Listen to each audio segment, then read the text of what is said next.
ഗുജറാത്തിലെ ഭാവ്നഗറിൽ ഭക്ഷണം കഴിച്ചുകൊണ്ടിരുന്ന സിംഹത്തെ പ്രകോപിപ്പിച്ച് വൈറൽ വീഡിയോ ഉണ്ടാക്കാൻ ശ്രമിച്ച യുവാവ് അറസ്റ്റിൽ. ഗുജറാത്ത് വനം വകുപ്പാണ് 32 വയസ്സുള്ള ഗൗതം ഷിയാൽ എന്ന യുവാവിനെ അറസ്റ്റ് ചെയ്തത്. സംഭവം നടന്നതിനു ശേഷം ഇയാൾ ചിത്രീകരിച്ച വീഡിയോ സമൂഹ മാധ്യമങ്ങളിൽ വ്യാപകമായി പ്രചരിച്ചിരുന്നു. ഇതിന് പിന്നാലെയാണ് അധികൃതർ കർശന നടപടിയുമായി രംഗത്തെത്തിയത്. കഴിഞ്ഞയാഴ്ച ഭാവ്നഗറിലെ ബാംബോർ തള്ളി ഗ്രാമങ്ങളുടെ അതിർത്തിയിലാണ് സംഭവം നടന്നത്. ഇര പിടിച്ച് ഭക്ഷണം കഴിക്കുകയായിരുന്ന ഒരു സിംഹത്തിന്റെ അടുത്തേക്ക് ഗൗതം ഷിയാൽ അപകടകരമായ രീതിയിൽ അടുക്കുകയായിരുന്നു. മൊബൈൽ ഫോണിൽ ദൃശ്യങ്ങൾ പകർത്തിക്കൊണ്ടാണ് ഇയാൾ സിംഹത്തെ പ്രകോപിപ്പിച്ചത്. യുവാവിന്റെ ഈ സാഹസം സിംഹത്തെ രോഷാകുലനാക്കി.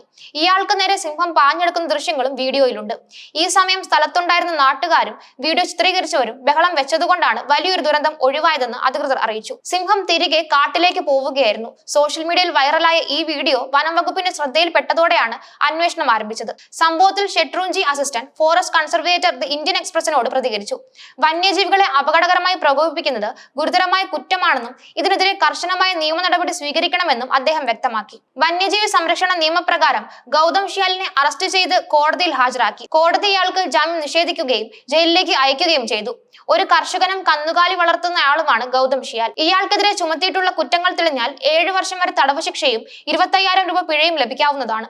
അതീവ സുരക്ഷയുള്ള ഗീർ വനമേഖലയിലെ സിംഹങ്ങളുടെ അടുത്തേക്ക് യുവാവ് എങ്ങനെയാണ് എത്തിയതിനെ കുറിച്ചും വനം വകുപ്പ് അന്വേഷണം നടത്തി വരികയാണ്. ഇത്തരത്തിലുള്ള പ്രവർത്തികൾ വന്യജീവികളുടെ സ്വാഭാവിക ജീവിതത്തിന് ഭീഷണിയാകുമെന്നും അത് ഗുരുതരമായ പ്രത്യാഘാതങ്ങൾ ഉണ്ടാക്കുമെന്നും അധികൃതർ മുന്നറിയിപ്പ് നൽകി. ഗൗതം ഷിയാലിനെ പോലെയുള്ളവർക്ക് ഈ പ്രവൃത്തി ഒരു മനഃപൂർവ്വമായ ക്രിമിനൽ കുറ്റകൃത്യമായിരുന്നില്ലായിരിക്കാം.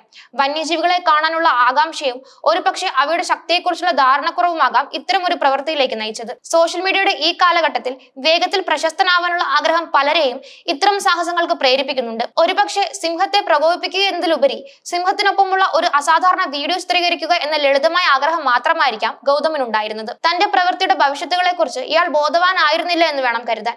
വന്യജീവികളെ സംരക്ഷിക്കേണ്ടതിന്റെ പ്രാധാന്യത്തെക്കുറിച്ചുള്ള പൊതുജനങ്ങളുടെ അവബോധം ഇപ്പോഴും പരിമിതമാണ്. പ്രത്യേകിച്ച് ഗ്രാമീണ മേഖലകളിൽ വന്യമൃഗങ്ങളെ ഒരു ഭീഷണിയായോ കൗതുക വസ്തുവായോ മാത്രം കാണുന്ന ഒരു പ്രവണത നിലനിൽക്കുന്നുണ്ട്.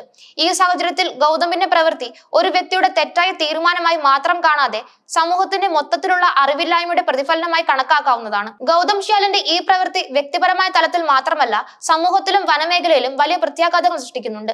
ഒന്നാമതായി ഇത് വന്യജീവികളുടെ സുരക്ഷയ്ക്ക് ഭീഷണിയാണ്. മനുഷ്യരുമായി അടുത്തിടപഴകുമ്പോൾ മൃഗങ്ങൾ അക്രമാസക്തരാകാൻ സാധ്യതയുണ്ട്. അത് മനുഷ്യർക്കും മൃഗങ്ങൾക്കും ഒരുപോലെ അപകടകരമാണ്. രണ്ടാമതായി ഇത്തരം വീഡിയോകൾ പ്രചരിക്കുന്നത് മറ്റാളുകൾക്കും ഇത് അനുകരിക്കാൻ പ്രോത്സാഹനമാകും. സമൂഹ മാധ്യമങ്ങളിൽ ലൈക്കുകളും ഷെയറുകളും നേടുന്നതിനായി കൂടുതൽ ആളുകൾ വന്യജീവികളെ ശല്യപ്പെടുത്താൻ ശ്രമിച്ചേക്കാം. ഇത് വനത്തിലെ പരിസ്ഥിതി സന്തുലനാവസ്ഥയെ തകർക്കുകയും ചെയ്യും. കൂടാതെ വനപാലകർക്കും അധികാരികൾക്കും ഇത് വലിയ തലവേദന സൃഷ്ടിക്കുന്നു. വനനിയമങ്ങൾ കർശനമായി നടപ്പാക്കേണ്ടതിന്റെ ആവശ്യകത ഇത് ഓർമ്മിപ്പിക്കുന്നു. വനമേഖലകളിൽ സുരക്ഷാ സംവിധാനങ്ങൾ ശക്തിപ്പെടുത്തേണ്ടത് അത്യാവശ്യമാണ്. സിംഹങ്ങളെ പോലുള്ള വന്യജീവികൾ വസിക്കുന്ന പ്രദേശങ്ങളിൽ ആളുകൾ അതിക്രമിച്ച് കടക്കുന്നത് തടയാൻ കൂടുതൽ നിരീക്ഷണം ഏർപ്പെടുത്താം. സോഷ്യൽ മീഡിയയിൽ ഇത്തരം വീഡിയോകൾ പ്രചരിക്കുന്നത് തടയാൻ നിയമവിരുദ്ധമായ ഉള്ളടക്കങ്ങൾക്കെതിരെ കർശന നടപടിയെടുക്കാനുള്ള നിയമങ്ങൾ കൊണ്ടുവരണം. ഗൗതം ഷിയാലിനെ പോലെയുള്ളവർക്ക് ലഭിക്കുന്ന ശിക്ഷ ഭാവിയിൽ ഇത്തരം സാഹസങ്ങൾ ചെയ്യാൻ സാധ്യതയുള്ളവർക്ക് ഒരു പാഠമായി മാറും.